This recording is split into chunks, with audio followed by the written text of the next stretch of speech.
नमस्कार, आदाब, सत श्री अकाल। कैसे हैं आप सब? आशा करता हूं आप सब लोग बहुत ही अच्छे होंगे।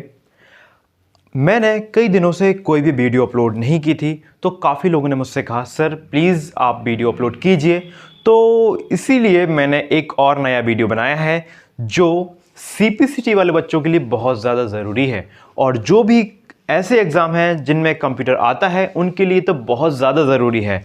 तो देखिए आज ये कुछ टिप्स एंड ट्रिक्स, और इन टॉपिक्स के बाद मैं आपको कुछ ऐसी ट्रिक्स बताऊंगा, ऐसी शॉर्टकट कीज़ बताऊंगा जो आपके डेली रूटीन को बहुत फास्ट कर देंगी। यानी कि जो लोग कंप्यूटर में काम करते हैं उनके काम को बहुत ही फास्ट करने वाली हैं। तो स्टार्ट करते हैं इस वीडियो को, चलिए देखते हैं। पेपर ट्रिक्स में पहला है कंप्यूटर हिस्ट्री। यानी कि आप अगर स्टार्ट करना चाहते हैं कि आप पढ़ना कहाँ से है, तो आप सबसे पहले कंप्यूटर हिस्ट्री को लीजिए। कंप्यूटर हिस्ट्री में देखिए कौन कौन से कंप्यूटर्स को कब बनाया गया है, किस किस कंपनी ने बनाया है, वह कंपनी कहाँ की है। फॉर एग्जाम्पल जैसे मान लो पहला एक यंत्र बना था एबेकस, कहाँ से बना था? चाइना से बना था।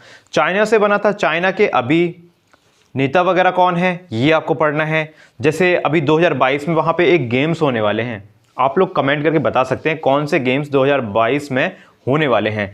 और वो गेम्स 1990 में भी हो चुके हैं चाइना में, और 2010 में भी हो चुके हैं। तो इस तरह से आपको फैक्ट को भी जोड़ के रखना है जिससे आपका स्टैटिक जीके करंट भी अपडेट रहे, क्योंकि पेपर में ना अपडेट पूछता है, हिस्ट्री भी पूछेगा और अपडेट भी पूछेगा। तो इस तरह से आपको हिस्ट्री में क्या पढ़ना है, कौन से कंप्यूटर कब बने थे, पहला कंप्यूटर कौन सा था, जैसे अमेरिका ने कौन सा कंप्यूटर बनाया था जिसके द्वारा उसने जनगणना स्टार्ट की थी, यानी कि पहली बार जनगणना की गई थी।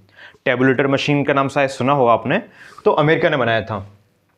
इसके बाद आपको पढ़नी इसमें जनरेशन। जनरेशन कहने का मतलब पहली पीढ़ी में हम लोगों ने क्या यूज किया था कंप्यूटर में, दूसरी पीढ़ी में क्या यूज किया, थर्ड जनरेशन में क्या यूज किया, फोर्थ जनरेशन में क्या यूज किया, और अभी चल रही है फिफ्थ जनरेशन जिस पे हमारा एआई पे काम हो रहा है, यानी कि आर्टिफिशियल इंटेलिजेंस, यानी कि रोबोटिक्स जो देखते हो ना, हाँ, तो इस पे काम हो रहा है। जैसे पहले में क्या हुआ था, कमेंट कर दीजिए। सेकंड में क्या हुआ था, ट्रांजिस्टर। थर्ड में कमेंट कर दीजिए। फोर्थ में कमेंट कर दीजिए। यानी कि आपको क्या करना है, ये चीज़ें देखनी है कि कौन सी जनरेशन में कौन सी चीज़ का यूज़ करते थे, और जैसे ही हमने उस चीज़ का यूज़ बदल दिया और हमारी जनरेशन चेंज हो गई। ठीक है, इस तरह से हमें जनरेशन पढ़नी है। इसमें आप लोग ये भी पढ़ लेना कि जो आकार के हिसाब से कौन कौन से कंप्यूटर होते हैं आपके, माइक्रो, मेन फ्रेम, ठीक है, मिनी, ये होते हैं। और इसके बाद आपको कुछ हिस्ट्री के फैक्ट्स भी इंपॉर्टेंट पढ़ने पड़ेंगे। सेकंड टॉपिक होगा आपका कंप्यूटर बेसिक। भाई ये कंप्यूटर बेसिक देखने में बेसिक है लेकिन बेसिक है नहीं, यानी कि इसमें आपको पढ़ना पड़ेगा काफ़ी हद तक डिटेल। जैसे कंप्यूटर स्टार्ट करते हैं, स्टार्ट करने में एक जो टाइम लगता है उस टाइम के दौरान कौन सी प्रोसेस होती है, तो भाई कौन सी प्रोसेस से स्टार्ट हो जाता है? नहीं, उस प्रोसेस कहते हैं बूटिंग प्रोसेस। बूटिंग प्रोसेस में होता क्या है भाई, हार्ड डिस्क से जो डेटा या फाइल्स होती हैं वो रैम में लोड की जाती हैं। जो हमारा बायोस होता है वो सभी डिवाइसेस को चेक करता है कि भाई कितनी चीज़ें हमारे कंप्यूटर में कनेक्ट हैं, कौन सी चीज़ें फंक्शन कर रही हैं, कौन सी नहीं कर रही हैं। तो उस दौरान बूटिंग प्रोसेस होती है। बूटिंग प्रोसेस में ये सब होता है, तो हमें थोड़ा सा डिटेल में जाना पड़ेगा। उसके बाद आपको पढ़ना पड़ेगा ऑपरेटिंग सिस्टम क्या होता है, एप्लीकेशन सॉफ्टवेयर क्या होते हैं, तो इनके बारे में डिटेल पढ़ना पड़ेगा और इनके याद रखना पड़ेगा। जैसे फॉर एग्जांपल आपके लिए आता है यूनिक्स ऑपरेटिंग सिस्टम और लिनक्स ऑपरेटिंग सिस्टम, दोनों ही ऑपरेटिंग सिस्टम है। कई बार क्वेश्चन में ये आया कि भाई ओपन सोर्स क्या है। ओपन सोर्स यानी कि वह सॉफ्टवेयर होने वाला है, वह आपका ऑपरेटिंग सिस्टम होगा जो फ्री ऑफ कॉस्ट आप यूज़ कर सकते हैं, यानी कि आपको पैसे नहीं देने उसके। जैसे हम लोग विंडोज़ वगैरह यूज़ करते हैं तो हम लोगों को क्या करना पड़ता है, विंडोज़ को खरीदना पड़ता है, लाइसेंस की खरीदनी पड़ती है, तब जाके हम लोग विंडोज़ को यूज़ कर पाते हैं। तो लाइनक्स एक ऐसा ऑपरेटिंग सिस्टम है जिसको आप लोग फ्री में यूज़ कर सकते हैं। तो अच्छा है ना। देखिए नेक्स्ट, उसके बाद आपको पढ़ना पड़ेगा एमएस ऑफिस।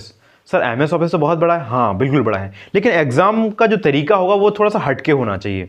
कैसे? आपको पहले देखना है कि वर्ड जो होता है, MS word, excel, power point, outlook, इन चार को आपको पढ़ना है।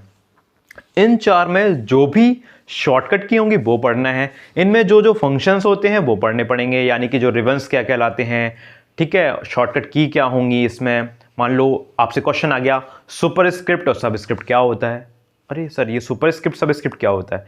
देखो आप लोगों ने केमिस्ट्री के फॉर्मूले पढ़े होंगे, जैसे लिखा रहता है कि CO2, लिखा रहता है CO2, ये भाई कार्बन डाइऑक्साइड है।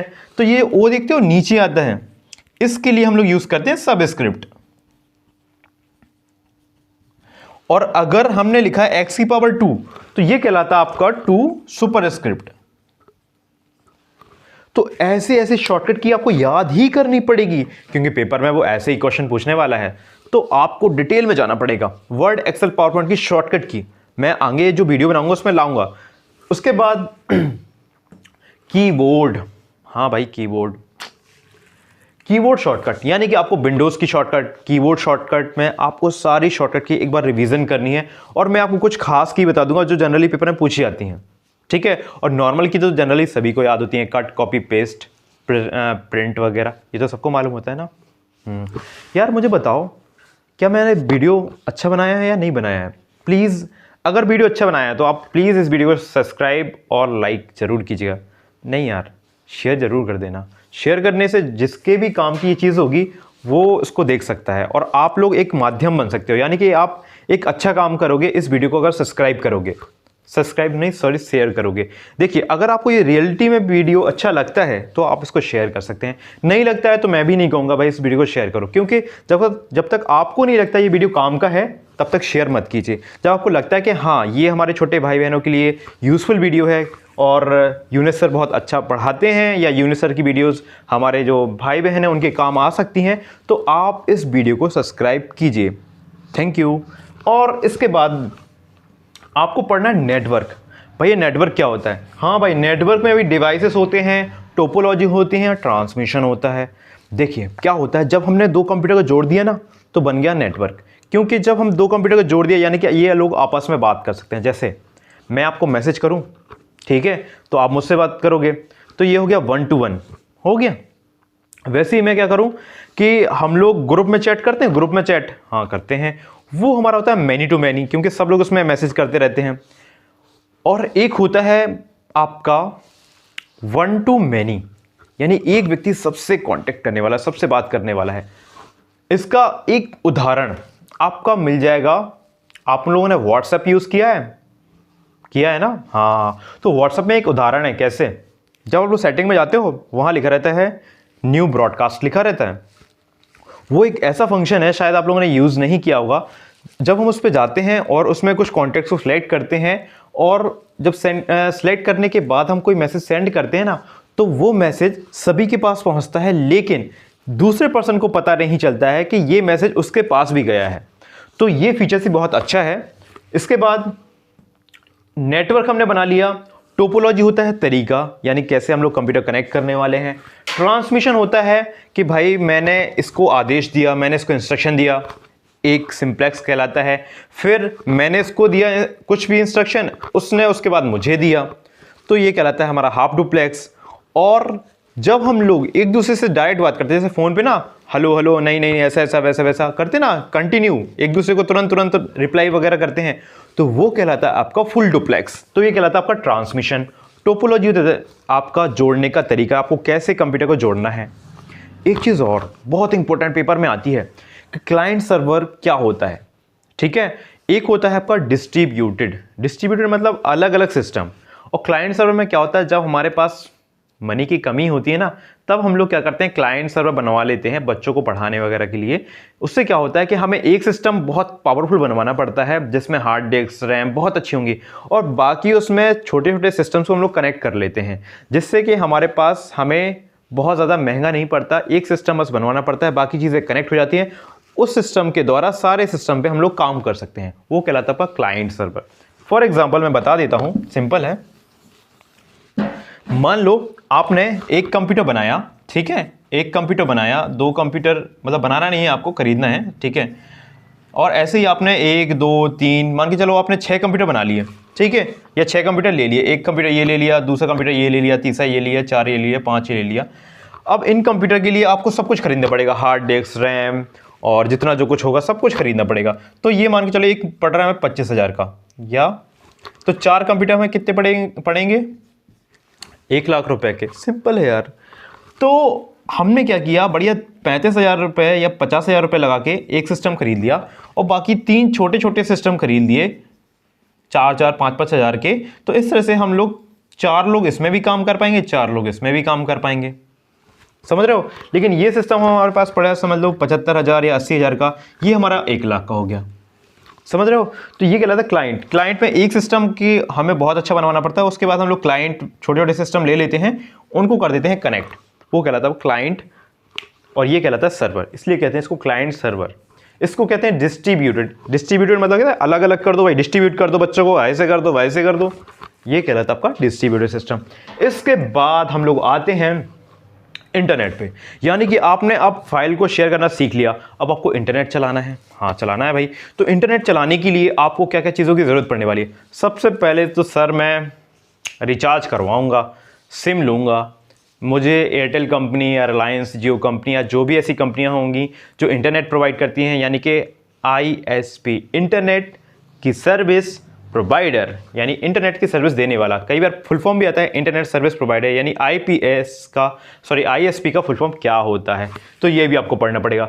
TCP/IP आपका जो प्रोटोकॉल है, या TCP/IP और OSI जो मॉडल है, ये आपको बनाया गया था कि जो इंटरनेट होगा, नेट होगा, मैं शॉर्ट में बता देता हूँ, आपको बहुत आसानी से समझ में आ जाएगा भाई। कैसे, अब बताता हूँ भाई। इसमें मान लो जैसे छन्नी होती है ना, छन्नी हम लोग छानते हैं, है ना, तो वैसे ही मान लो इसमें भी क्या है, छन्नी टाइप की होती है। ये हमारी मान लो एक फ़ोटो है, हम बड़े ही स्मार्ट लग रहे हैं अभी तो शायद, और इसको कन्वर्ट कर दिया जाएगा, यानी कि आपको फिल्टर टाइप का कर दिया जाएगा, छोटी छोटी चीज़ों में बांट दिया जाएगा, और लास्ट में आप 0 और 1 के फॉर्म में बन जाओगे। समझ गए।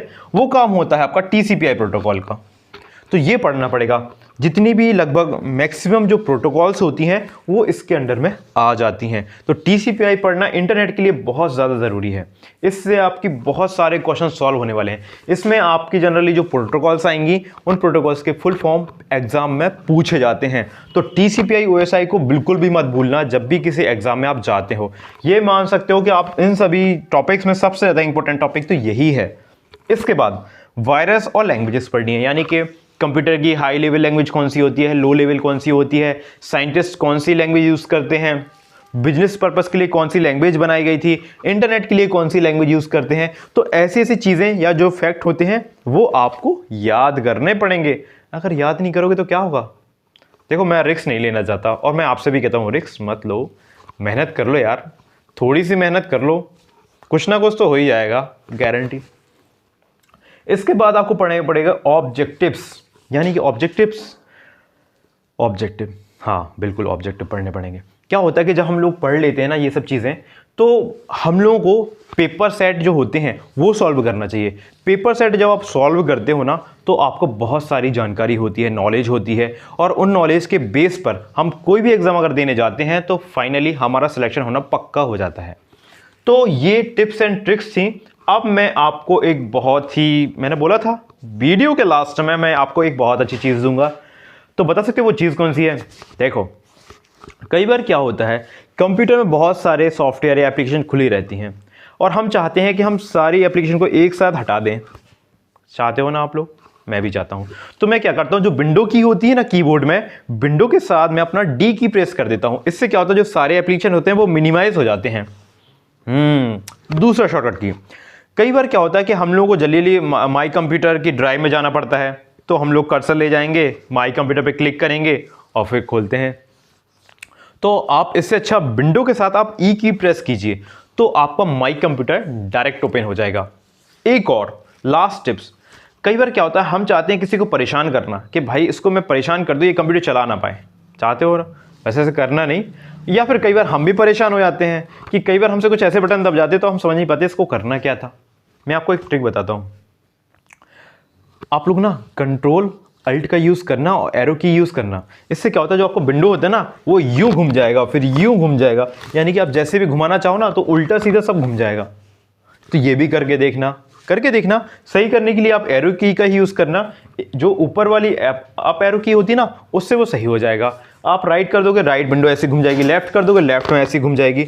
तो ये अच्छी शॉर्टकट की है परेशान करने के लिए और मज़े लेने के लिए, पर ज़्यादा किसी को परेशान नहीं करना, ठीक है। और एक और शॉर्टकट की, क्या होता है कि अब मान लो कि 50 एप्लीकेशन नीचे मिनिमाइज हैं, यानी कि नीचे टास्क बार में है, तो आपको स्विच करना है कि कौन सी एप्लीकेशन पे काम करना है। जैसे मान के चलो आपके 2 या 3 वर्ड की ही फाइल खुली हुई है, तो आप चाहते हो पहले हमें इस वाली वर्ड की फाइल में काम करना था, फिर इस वाली में, फिर 1 वाली में, फिर 2 वाली में।